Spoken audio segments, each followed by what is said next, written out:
How's that? Oh, that's loud. Is that better? Softer? Perfect. Okay, try not to yell at you guys, even though you're still really scary. Okay.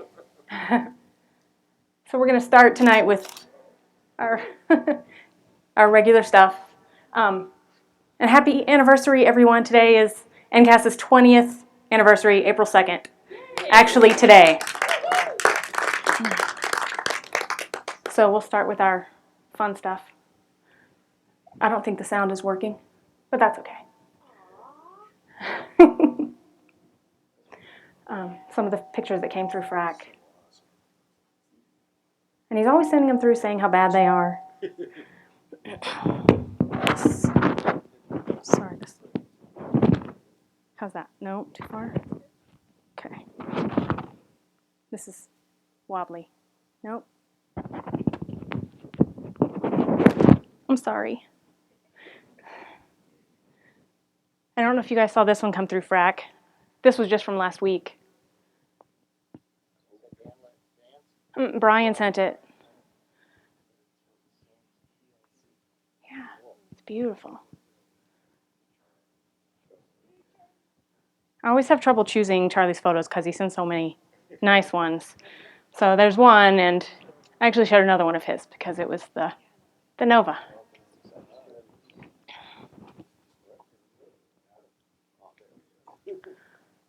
And Robert's that we're not surprised about at all.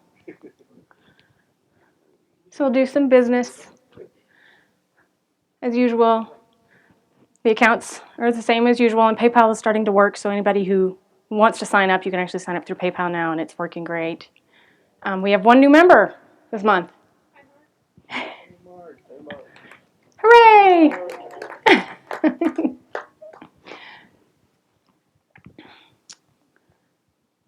And I know it's been really cold for me, so we did have some really fun events, and actually that one had a ton of people. The sidewalk was covered with scopes. It's a record 15 that. And the one at the end was a solar viewing that I think Carla and John pulled together at the last minute, and we're the only two volunteers there. But, you know, yeah, it's been a great month. And now that it's warming up, luckily, sort of, there's a lot of stuff coming up. This weekend, if you want to come out in the middle of the night for the eclipse, our first really dark sky viewing in Grover, which is really far away, isn't it? Really far away. But luckily, we get to go to Bobcat this month as well, which I'm super excited about. And the event on the 22nd is sky gazing. However, from an email that was sent out, they're looking for a volunteer to do an Astro talk, I'm assuming at the school. So if you're interested in that, you can stay after, find Greg, or send us an email and we will get the details. That would be great.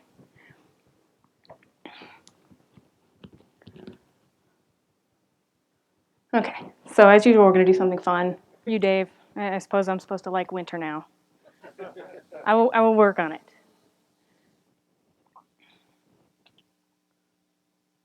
So are there any questions about anything that's coming up? We do have a couple of announcements. I've got an announcement too. Please go ahead. If anybody's interested, I have brochures for the Nebraska Star Party. It's July 12th through the 17th. If you would like that information, see me afterwards and I'll give you a brochure. Great. Anything else, anyone? We do have this one announcement. Robert, if you want to tell us about Osher. Yep. So the past few years, I've been teaching astronomy courses through Osher. Basically, Osher is part of the continuing education program at CSU. It's designed for the students or people 50 years and older or plus. Basically, this is a program where students just take classes to learn. There's no homework, tests, quizzes, nothing like that. Unfortunately, time commitments, I can no longer teach with them, so they're looking for another person to take over as the astronomy instructor. Basically, you design a 4 to 8 week class, meets 1 night a week, 2 hours. So if anyone is interested and wants more information, please talk to me afterwards, and I'll be happy to answer any questions. Great, thank you. And of course, it's our anniversary today. So we're meeting at Bojo's again as usual. So after the talk at the end, you can think about it now, and we can, we usually walk, but we'll probably drive this time to Bojo's, have a drink, hang out, get to know Andrew, and his wife will be there. So I think that's everything we wanted to talk about, but 10 more seconds, and then we're done. Bam.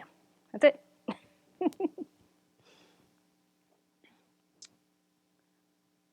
So, Moon's a busy place.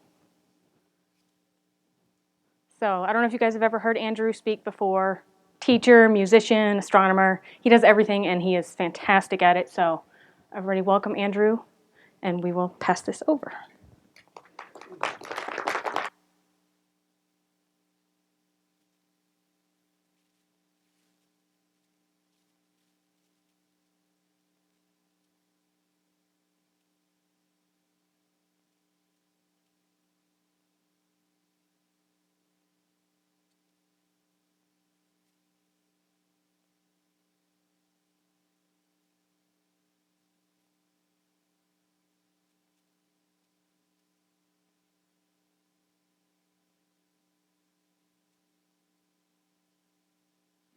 Okay, there we are. All right, thank you, Amanda, and hello, everybody. Thank you for coming. My name is Andrew Planck, and I am a retired middle school French teacher, and I've been a member of LAS for about 25 years. And I'm also a volunteer at the Little Thompson Observatory, LTO. How many of you have not been to LTO? Okay. Do yourself a favor. You're in for a treat. It's in Berthoud. And it is a truly wonderful observatory. It has, when I first joined LTO, the building ended here and housed an 18-inch telescope. And then Mainta, the director, got wind of the fact that on Mount Wilson they had a 24-inch telescope that was that had been retired, and it was unfortunately just collecting dust. Fortunately for us, it was just collecting dust. Mainta got in touch with the Mount Wilson folks, and he has magical persuasive powers, and he convinced them that Little Thompson Observatory would be a good place for them to donate their telescope. And after a lot of negotiation, they actually did. So this is the 24-inch historic telescope, and it is historic because NASA used this very telescope to decide on the safe places on the moon to land, because there was a great deal of concern, because they knew that a lot of places on the moon was just thick with lunar dust. On the Aristarchus Plateau, the lunar dust is 30 to 100 feet thick, and if our astronomers, astronauts landed in that, it would have been a lethal maneuver. So this is the very telescope that told them through infrared imaging where the safe, solid places were to land. And before I get into presentation about the moon, I'd like to talk just a little bit about where we all came from. And a famous scientist once said that the universe is not only weirder than we think, it's weirder than we can think. Now, just think about that for a minute. Everybody here knows somebody who's pretty weird, right? Of course, none of them are here tonight. But the universe is weirder than even those people can conceive of. And I'd like you to help me demonstrate one of the weirder aspects of the universe. This is something that I do for kids groups, but I've discovered that adults secretly enjoy it too. So if you will all indulge me in a bit of foolishness, take the palms of your hands and give me a low drum roll on your knees. Bada, bada, bada. Now give me a low growl. Grrr. Louder, louder, louder. When you hear the crash, everybody stop. Louder.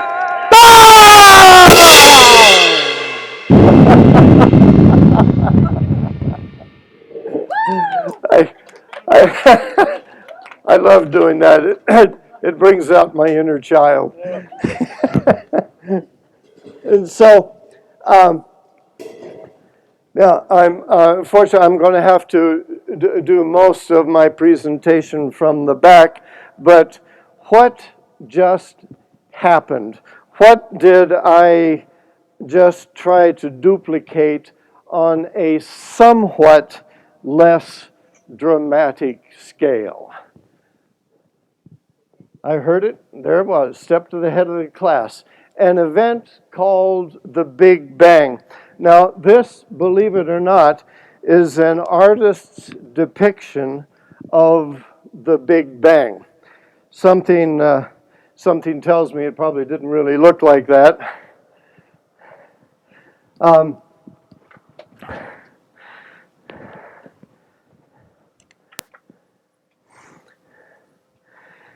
So, something that I cannot wrap my head around is the fact that at the very instant of the Big Bang, the entire universe, that's 100 billion galaxies, each with an average of 100 billion stars, was contained in a space that was no larger. It was actually smaller than the nucleus of an atom. Now, I can't wrap my mind around that. I believe it because people who are older and wiser than I, the few that are older and the many that are wiser, tell me so. But what an impossible thought, the entire universe contained in such a tiny spot. And just imagine the energy that was just screaming to get out. Now, what happened in the Big Bang? What was created? A lot of people think the Big Bang just spewed out stars and galaxies and planets, but there were only two things that were created in the Big Bang, and that was hydrogen and helium. That was all. So where did all this other stuff come from? Like planets and comets and bugs and plastic combs and Twinkies. Well, first we got to have stars. So in the very early part of the universe, shortly after it was created, there were these huge hydrogen gas clouds that were just floating around. And as you all know, everything in the universe that is physical, no matter how large or small, has a mutual gravitation for each other. So in these hydrogen gas clouds, even the atoms of hydrogen, they would attract each other, and the gas cloud started to get hotter and denser and hotter and denser until it reached a temperature of 30 million degrees, and then a wonderful thing happened. Hydrogen fusion takes over, and a star is born. But I have sad news. Stars don't live forever. They all die. Some of them go out rather peacefully, as in the Ring Nebula here that I'm sure everybody is familiar with. And this is how our sun is going to die. In about 5 billion years, our sun is going to start to expand, and it's going to get so large it will swallow up Mercury and Venus and the Earth and Mars. It will expand to the point where it will almost fill up the orbit of Jupiter. And then it will start to shrink. But the outer 20% of its atmosphere will continue to expand, and that's what you see in the Ring Nebula here. So fortunately, I say fortunately, our sun will go out rather peacefully, but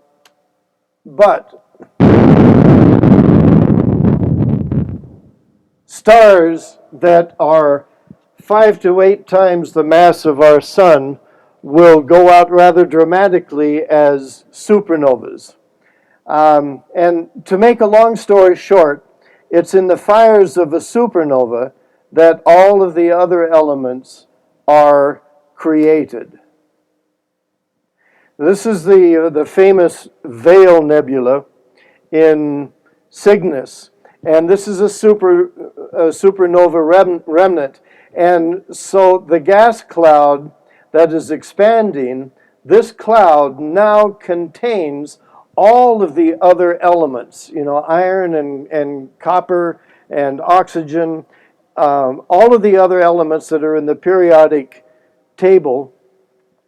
And these clouds will eventually mingle with other large hydrogen gas clouds that are condensing and starting to form into stars. And all of this material then gathers around them and starts to coalesce. And lo and behold, eventually they turn into planets and comets and bugs and plastic combs and Twinkies. Everybody reach up and just briefly touch your hair. You are now touching material that was created in the fires of a supernova explosion. So in a very real sense, we are all children of the stars. So where did the moon come from?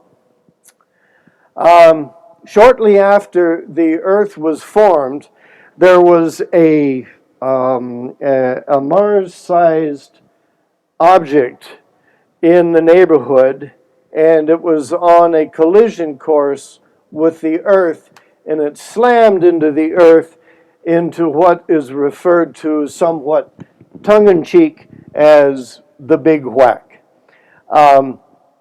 And the Mars-sized object was entirely destroyed, and as was a large part of the Earth, and all of this debris went into orbit around the Earth until it eventually coalesced into the moon.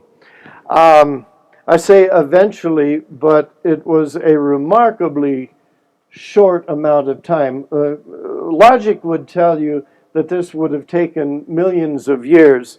The NASA website says it took 10 years or less. And I've seen other credible reference that said it happened even in less than a year. Now, something that we take for granted and we never bothered to ask is, how come there are light and dark areas? Well, shortly after the moon was formed, it was entirely in a molten state.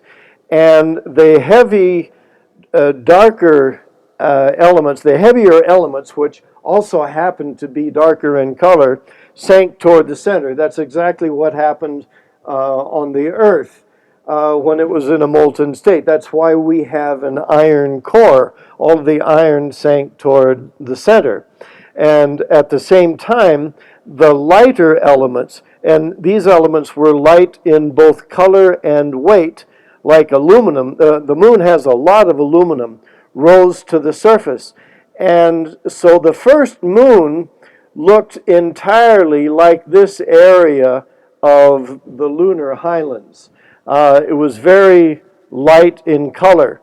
And then shortly after that, large asteroids and meteors slammed into the moons, and these dark areas are actually huge craters. These areas that today we call seas, these were enormous craters, and they opened up cracks and fissures down to the molten zone, and that heavy darker material floated up, came up through the cracks and fissures, and then flooded these large basins, these large holes that were created. And that's why we have these large darker areas as compared to the lighter highland areas that are made largely of aluminum. Now, that was the scientific reason why we have light and dark colored areas, but you know, scientists don't know squat. The real reason is so that they can entertain the imaginations of children. So how many figures can you see? Can you see the man in the moon? Everybody knows the man in the moon. But there's a beetle, there's a rabbit, there's a lady. Maybe this will help.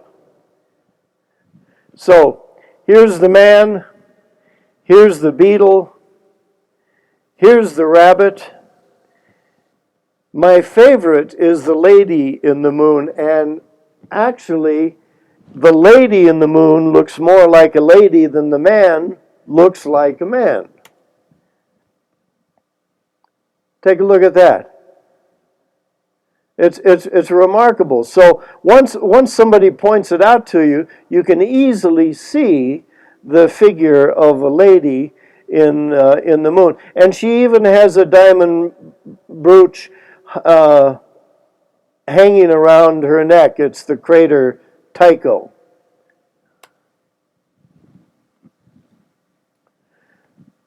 So the dark areas, why are they called seas? Well, early astronomers believed that these dark areas were actually liquid seas. And they're very handy for us today as astronomers. It's helpful to know the names of the major seas. And these are fertility, tranquility, serenity, and Chryseum. This is Nectaris. This long elongated one is Frigoris. This large one is Mare Imbrium. And this whole area here is called Oceanus Procellarum.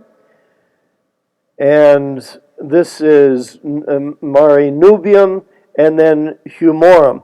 And memorizing the names and being able to recognize it, that's akin to astronomers knowing their way around the skies by memorizing the constellations. Now, I'm frequently asked at star parties if it's possible to see the flag on the moon.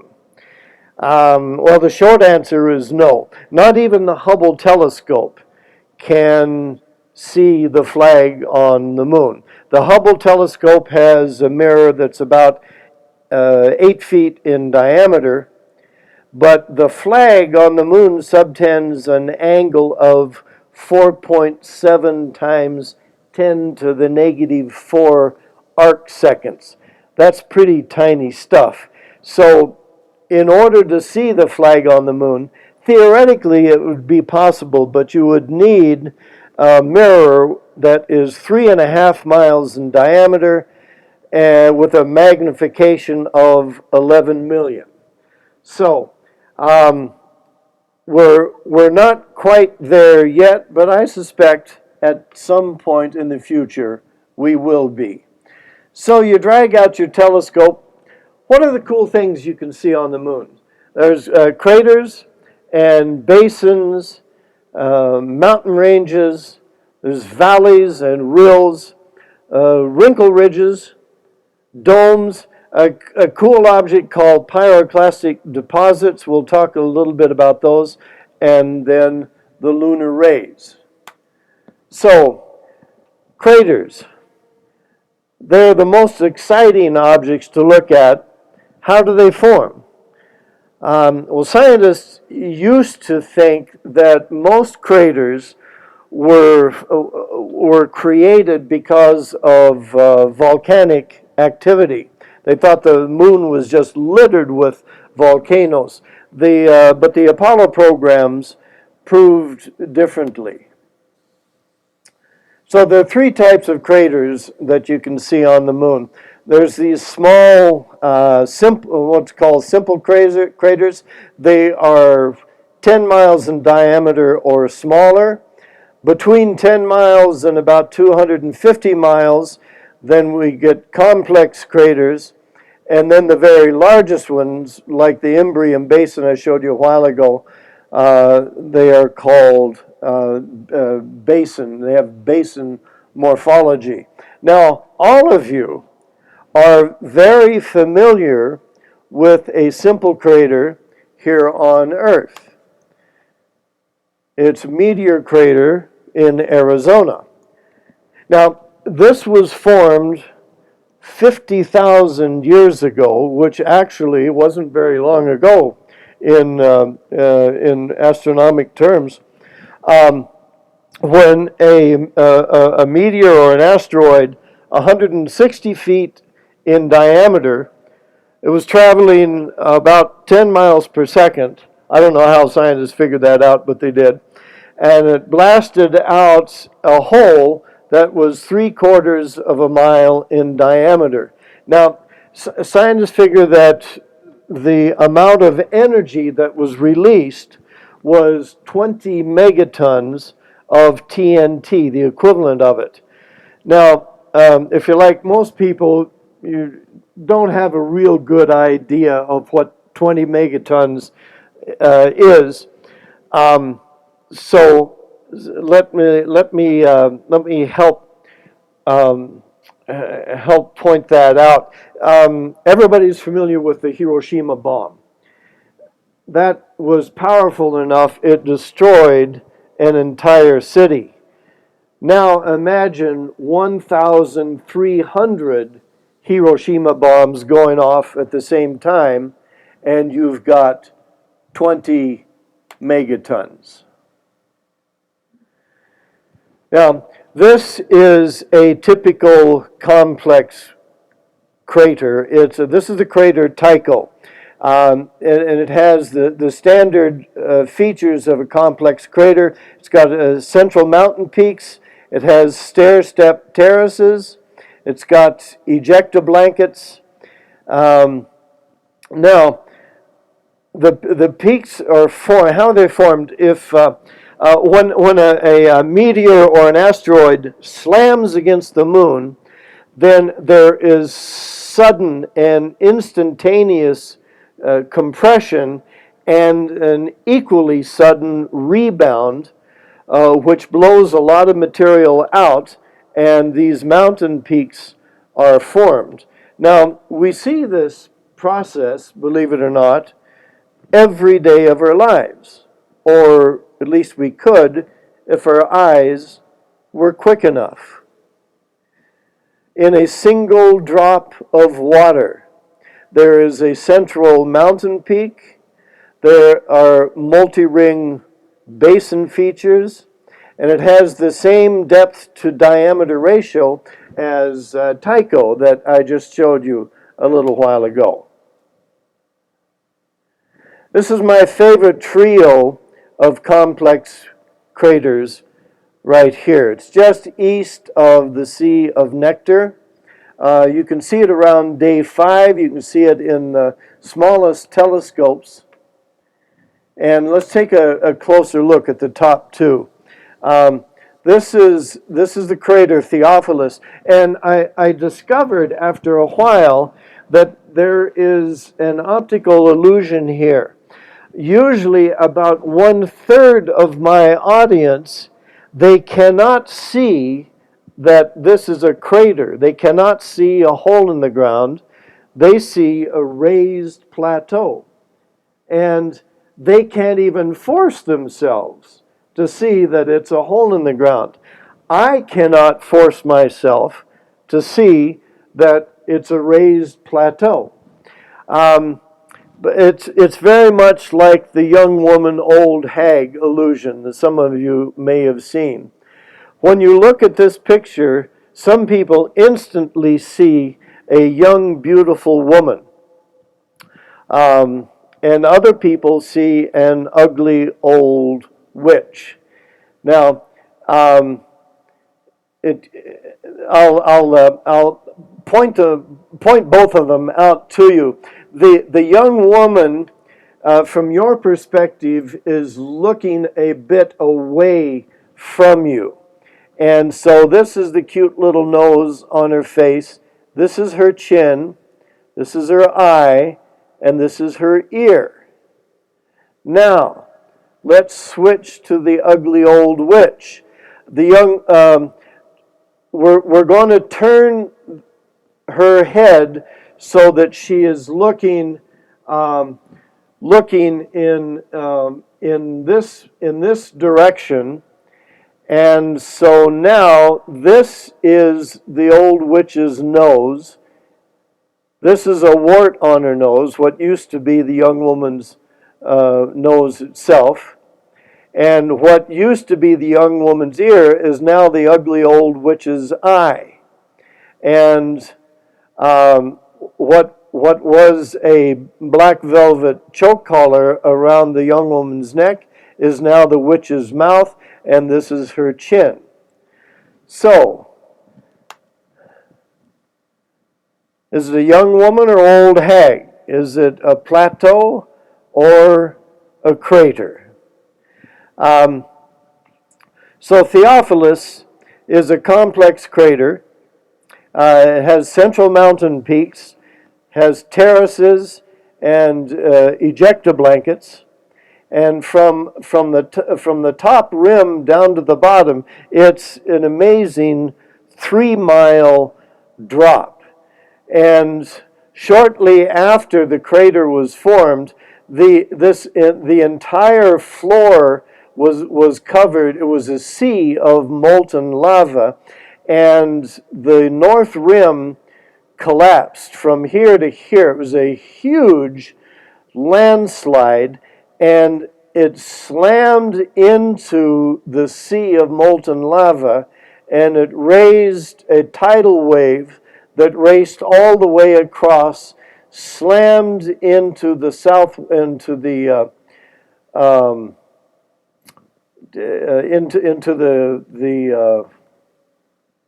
I've got this is the north wall, sorry. Slammed into the north wall and then spread out on to the lunar floor beyond it. And even with a small telescope, you can easily see where the landslide was. You can see the mountain peaks. You can see the smooth floor here and the melt material on the other side of the crater.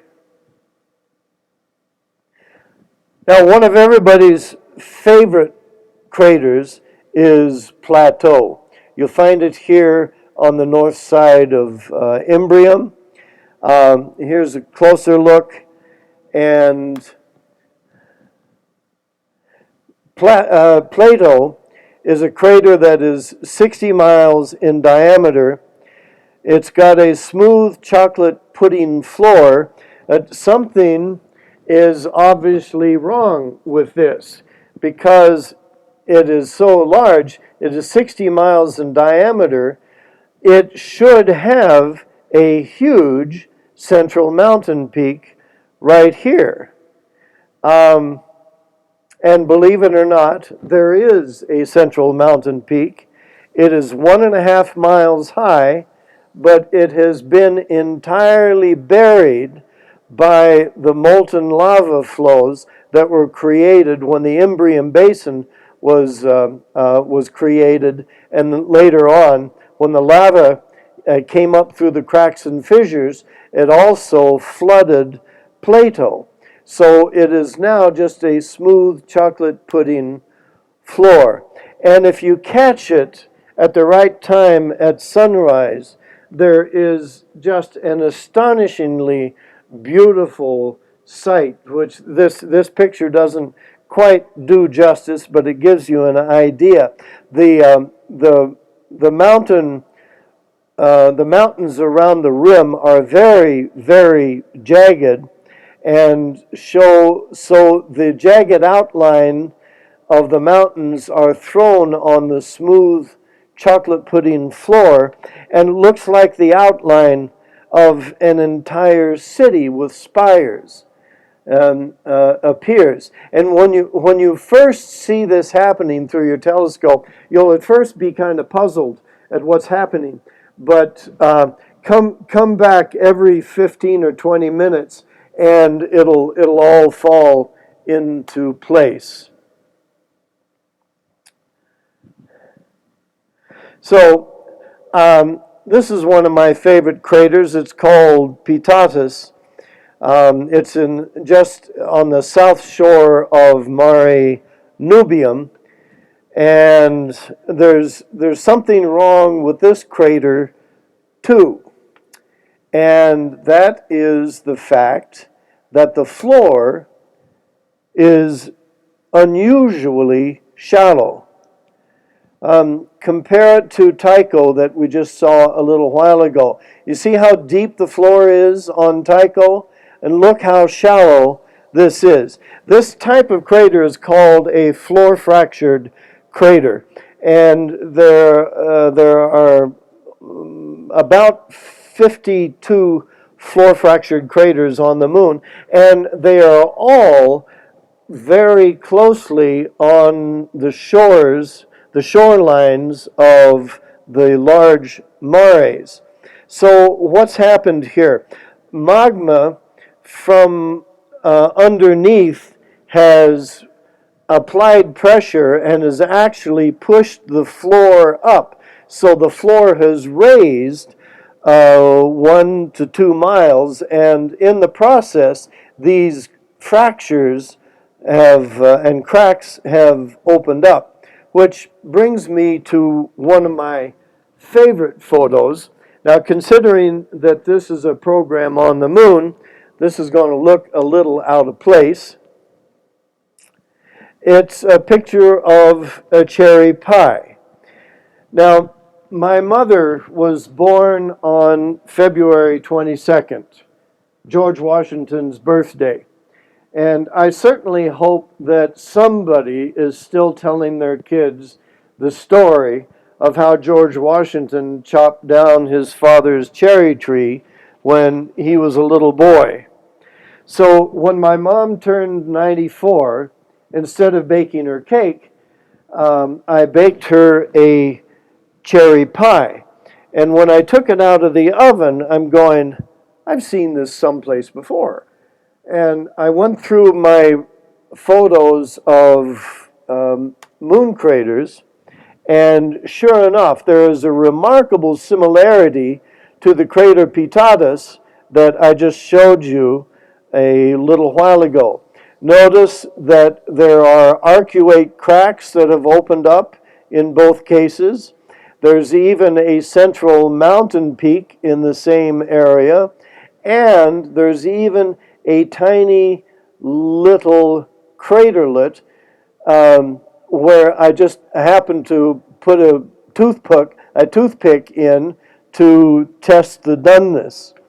Then I did a crazy thing. Some of you are familiar with Charles Wood's LPOD website, the Lunar Photo of the Day. And this is a website where astronomers all over the world send their photos in, and Charles Wood selects the very best ones and publishes them. And so I had a wacky idea, and I sent this picture into Charles Wood, and I knew for a fact this guy he'd be going, this guy is wacko. This is a serious website for lunar photos, and he's sending me a picture of a cherry pie. Well, believe it or not, my mom's cherry pie made the big time, and it was published on the LPOD website. So shortly after that, I went over to the nursing home where my mom was living, and I told her that at that very moment, astronomers all over the world were sitting around talking about Jane Planck's cherry pie. And she was very pleased.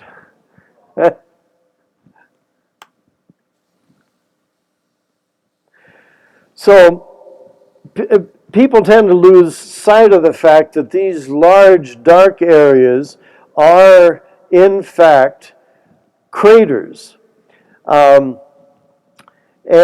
this crater, Mare Imbrium, was created 3.9 billion years ago when a meteor or an asteroid that was 60 miles in diameter, it was traveling 10 miles per second, blasted out this hole that was 720 miles in diameter. And as I mentioned before, then cracks and fissures opened up, and lava from underneath came flowing up.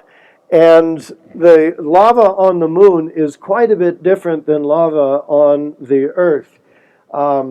It has the viscosity of hot maple syrup, so it flows very quickly. When a volcano is oozing out lava, usually you could quickly outwalk the lava flow. Not the case on the moon. So the early astronomers actually weren't all that wrong when they said that these were liquid seas, because they actually were liquid. It was just a different type of liquid than what they were thinking of. So you remember this water drop I showed you a while ago. The most important feature here is the multi-rings. And so when a basin forms, it always has multi-rings. The advantage on the moon is that they're frozen into place as mountain ranges, and they are there for us to enjoy billions of years later.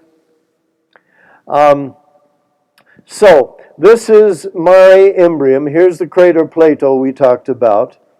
And you can see the multi-ring features frozen into place as these mountain ranges. The very inner ring, it's almost disappeared. These are the Spitzbergen Mountains. Then you have the next ring, the middle ring is the Alps, and then the outer ring is the Caucasus and the Apennines. Now, the Apennine Mountains are just huge, wonderful, beautiful things to look at through even the smallest telescope. And the highest mountains here are 18,000 feet. That's nearly 3.5 miles. Now, this is a genuine 18,000 feet. In Colorado, when we're talking about our 14ers, we fudge things a little bit because the base of the mountain starts more or less at the elevation of Denver. So you've got to subtract 5,000 feet from your 14ers. These are a genuine 18,000 feet from the foot to the top, providing the very best skiing in the solar system. Now this is the Sea of Nectar, and it still has some multi-ring features that are left.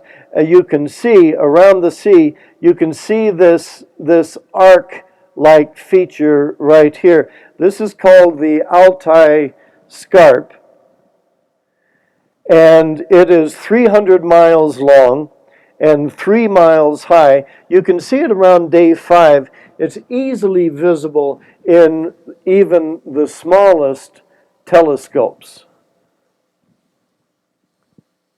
Another really neat thing that you can see through your telescope, something called wrinkle ridges. And wrinkle ridges were created when the lava flows cooled. This is the very best wrinkle ridge on the moon. And it's been called for hundreds of years, it's been called by astronomers the Serpentine Ridge. It's in the Sea of Serenity, and very much like breaking waves will reveal the presence of underlying coral reefs. This wrinkle ridge reveals an underlying mountain ridge. Now, the IAU, the International Astronomical Union, sometime after the 1950s, officially changed its name to Dorsa Smirnov, which gives you a pretty good indication why astronomers don't make good poets. These are the same folks who demoted Pluto to a minor object, so they're not on my list of very favorite people. Lunar valleys. They're fun things to look at. And they are formed in two different ways. One way is called a graben, and a graben forms when two parallel fault lines split apart or pulled apart with such force that the terrain in between sinks.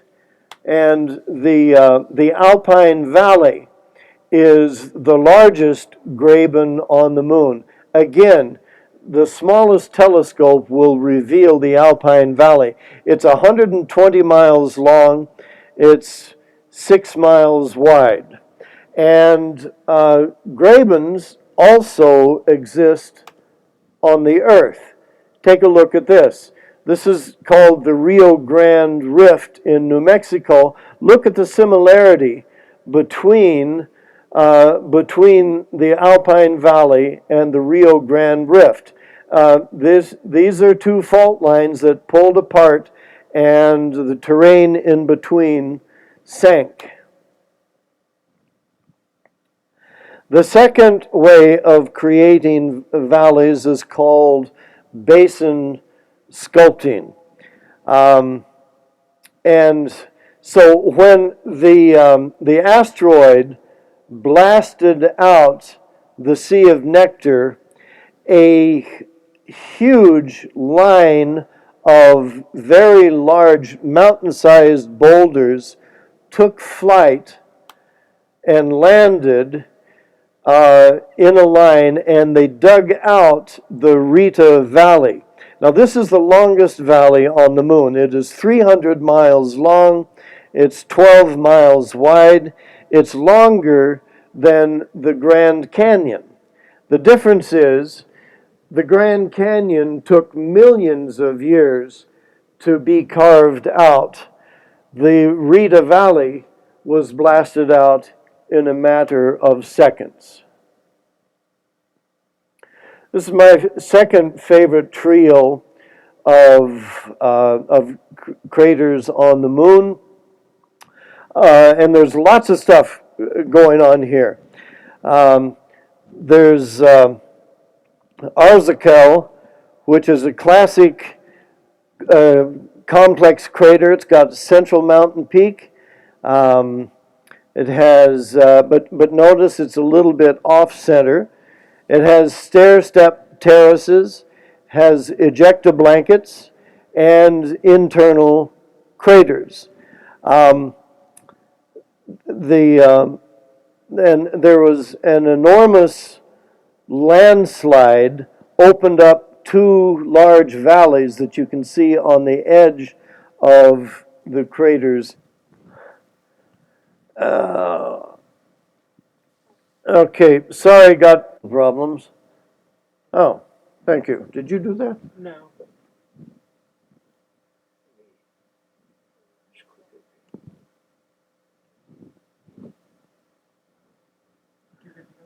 Okay.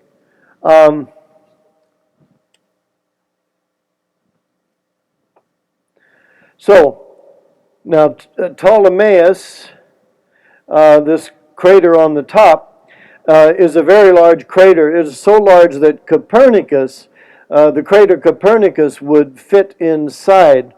And it also has an unusually smooth floor. It has no mountain peak.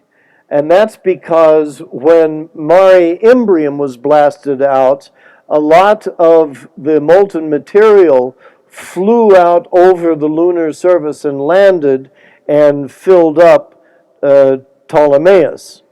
And there's also, see if you can see it right here, there's also a ghost crater. So this is a crater that was just about entirely covered up, but you can see its image peeking through, so it's called a ghost crater. Now, Alphonsus in the middle. You see these dark areas right here? They're called explosive pyroclastic deposits. And there was volcanic activity on the moon. And as lava spewed out from these volcanic vents, gases that were trapped inside these small hot rocks suddenly expanded and caused the molten rocks to explode in a shower of tiny dark glass beads. And the result is that the area surrounding the vents, you can see them here, is covered by a dark halo of pyroclastic deposits. And although craters disappear as you get close to the full moon, these pyroclastic deposits are always visible, so you can see them at any time during the lunar month. So an important feature that helps you read the moon as you are observing it through your telescope is called basin sculpting. Now notice that there are several curiously parallel lines in this region. They're pointed out by the arrows. This is, you remember how Rita Valley was formed a while ago. These are rocks and boulders that were blasted out from the Imbrium Basin, and when they landed, they created all of these deep, deep cuts that point back with accusing fingers toward their place of origin, which is here. So this is the Mare Imbrium. This is the region that we were just looking at with this basin sculpting.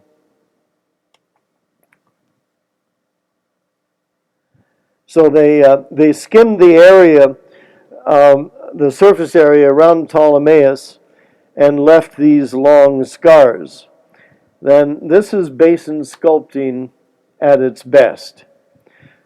So while we're in the area, I'd like to call your attention to the crater Herschel. Tyler, had you turned up my volume? Because it was turned down. Is it turned up? Oh, yeah. Yeah. Okay. Good. Thank you. The crater Herschel is named after one of the greatest astronomers who ever lived, Sir William Herschel. And at one point, he had built the world's largest telescope in 1790. This telescope had a 47-inch mirror. Now, if some of you know Gary Garzone, if Gary Garzone lived back in this period, he'd have to have an apparatus that looked something like this.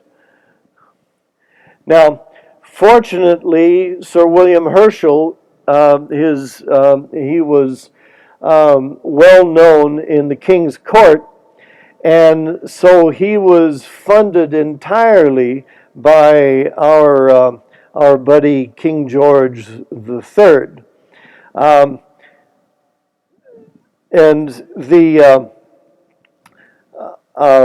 one point, the king and the Archbishop of Canterbury, they visited Herschel while the telescope still lay on the ground.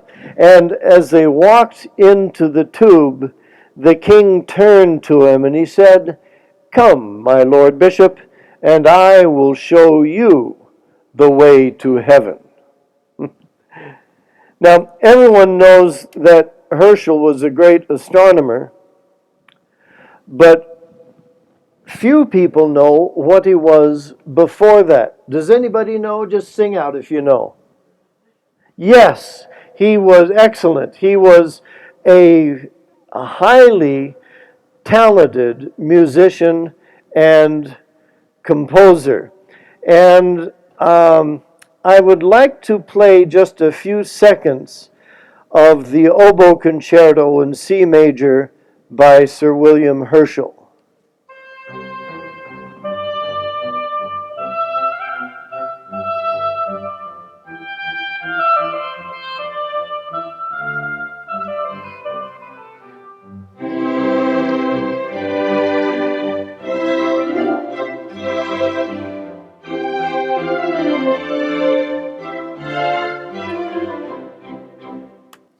So, not bad for a stargazer, huh?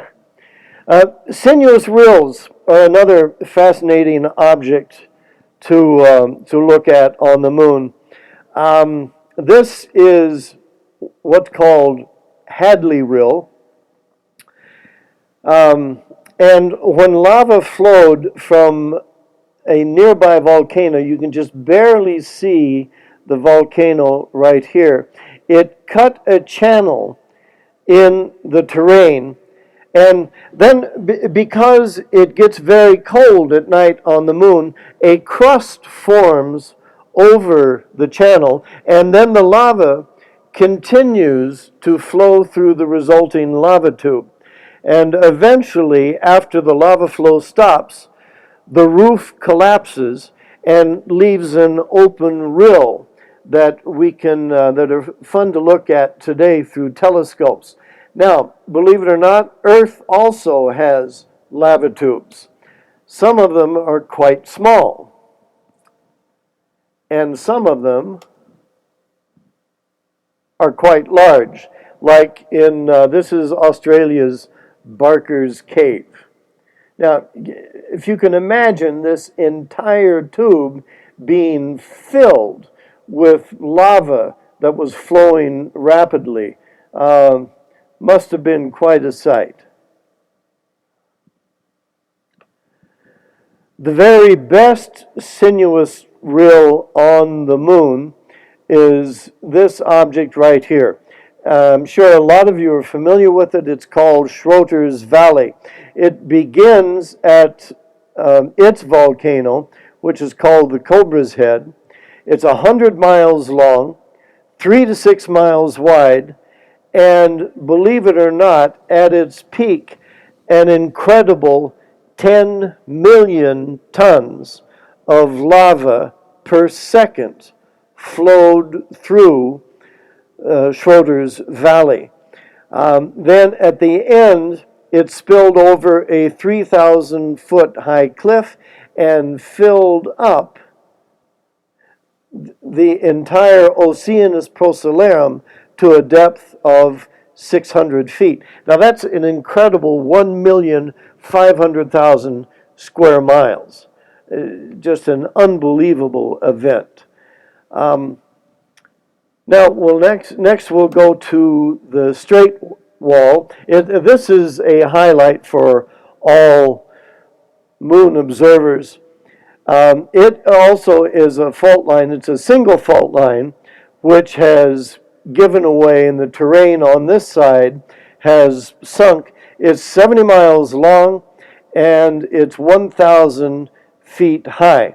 And you can see it around days 8 and 9. And again, in very small telescopes. You don't need a real big expensive telescope to see a lot of the really cool stuff that's on the moon. Now, the moon can be profitably viewed from day 3 through the full moon and beyond. But the best days to look at the moon are around days 6 and 8 when it's half full, because, sacré bleu, at that time, c'est fantastique, because it is sunrise on the moon, and all of the mountains and the valleys and the craters cast these long, lovely shadows that set it off in astonishing detail. So that reminds me of a funny story at LTO not too long ago.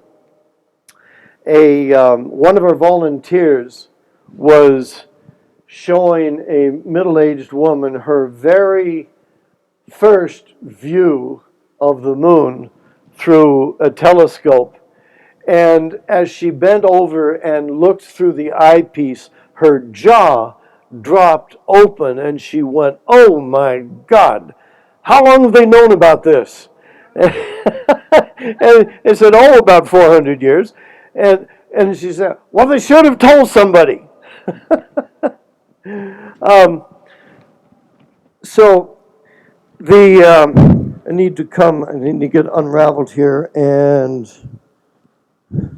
hang on, I'm about to trip over some cords. Yeah, can you turn some light on, please?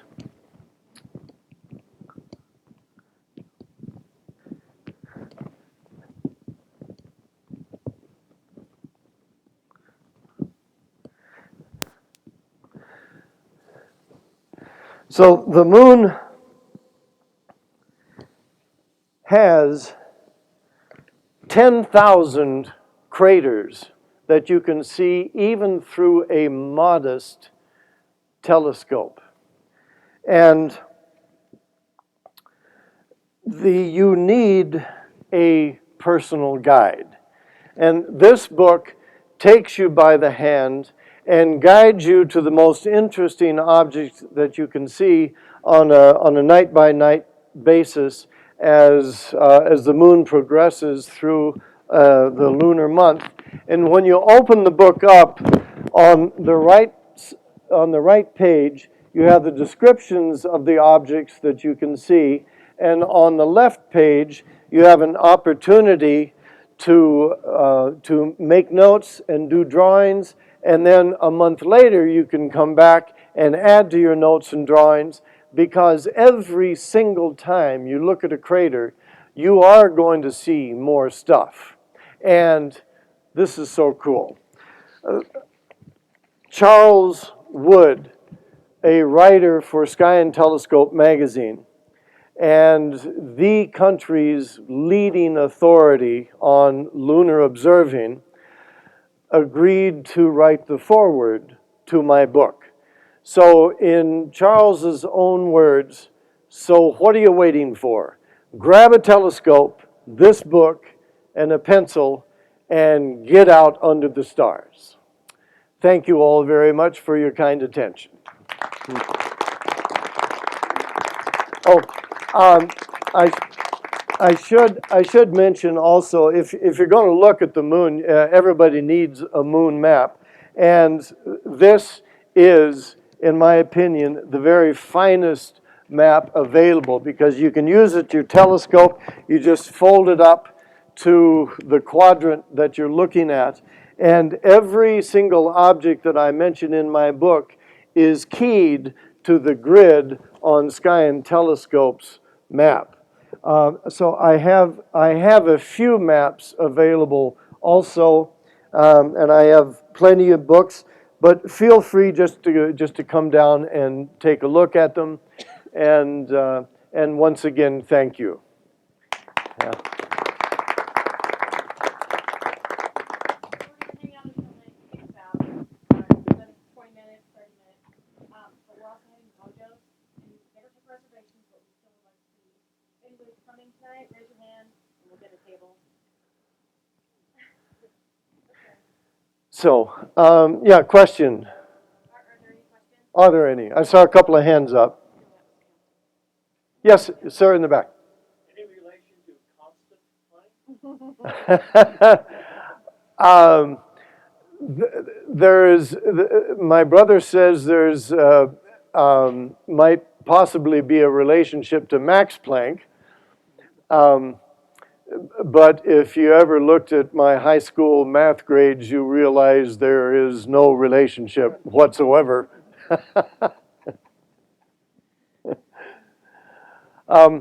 If you are interested in a book, my wife has got a credit card reader.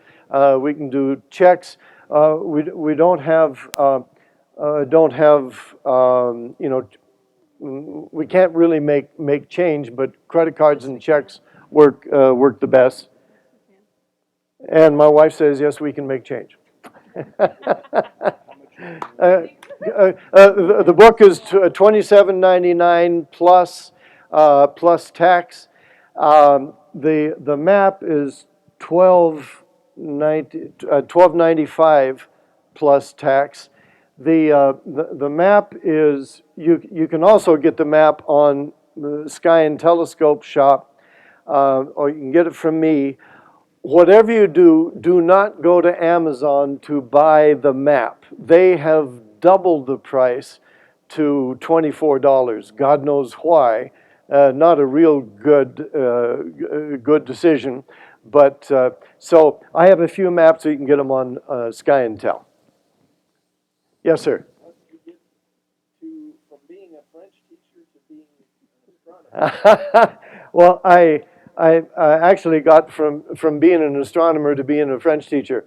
I was just interested in astronomy ever since I was a kid, and as a matter of fact, this is this telescope on the front of my book. This is my telescope, and this is my first telescope. It's a 60 millimeter Tasco that I got when I was a youngster.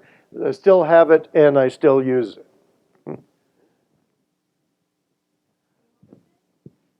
Well, what is the manufacturer then? It's a 4-inch Jaegers, and Jaegers.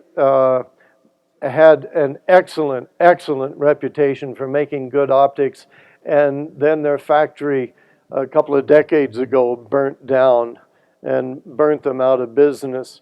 And so you can't find a Jaeger's quality telescope anymore. So I'm really lucky to have it. And my dear wife surprised me with that as a Christmas present many years ago. Was it a completed telescope, or did you assemble it? The Jaeger's was complete. Yeah. And is that what you normally use, or if you? I have it's. Oh yeah. I've accumulated. I have about 7. You're asking an astronomer if he accumulates telescopes. I have about 7 telescopes. So my biggest and best is it's a 14.5-inch Dobsonian that I built. I built from a kit, and then had the mirror professionally made. But it has 2 onboard computers, one to find the objects, the others to track the objects. So it's a complete observatory in itself, and it will collapse down into a 2-foot cubic box that I roll up into my van, and so it's a portable but complete observatory. You know, keeps me happy and off the streets.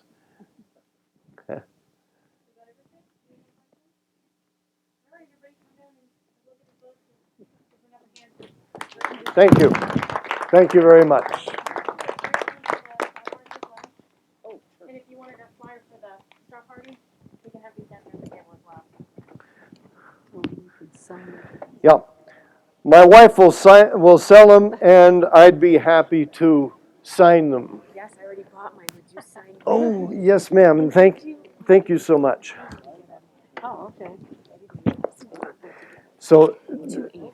to Ann, A-N-N? Yep. Okay, Can I so just stand over here and look at maps of 1357.